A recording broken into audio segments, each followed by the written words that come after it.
Hello guys, আসসালামু আলাইকুম। আমি হাওয়া রহমান পেজ থেকে চলে আসলাম। আজকে আমরা কি করলাম জাহাঙ্গীরনগর গিয়ে খাওয়া দাওয়ার পরে কি করলাম তাই আপনাদের সাথে একটু শেয়ার করব।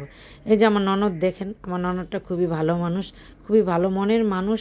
আমার ননদ সবাইকে বলতেছে, দেখো তোমরা খাওয়া দাওয়া শেষ করছো, তোমাদের ঠোঁটে কিন্তু লিপস্টিক নাই, আমি কিন্তু ব্যাগে করে লিপস্টিক নিয়ে আসছি, তোমরা সবাই লিপস্টিক দিবা।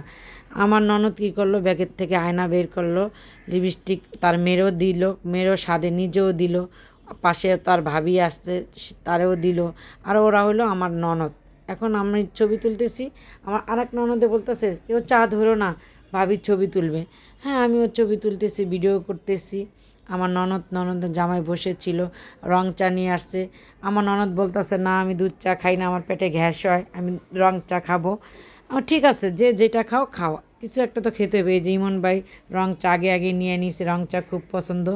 আমার ননদ বলতেছে না, আমি দুধ চা খাবো না, আমি রং চা খাবো। আমার ইমন ভাই বলতেছে না, আপা আপনি তো রং চা অর্ডার করেন না, দুধ চা অর্ডার করছেন, আপনি দুধ চা খেতে হবে। ও বললো না, আমি দুধ চা কখনই খাই না, কখনই অর্ডার করি না, আমি রং চাই খাবো।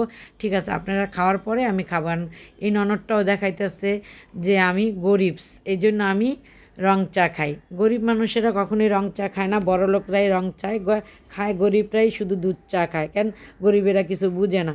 আমার ননদে বলতেছে যে আমার কোনটা, আমাকে আগে দাও। ঠিক আছে, সবাই আমার ননদের জন্য দোয়া করবেন।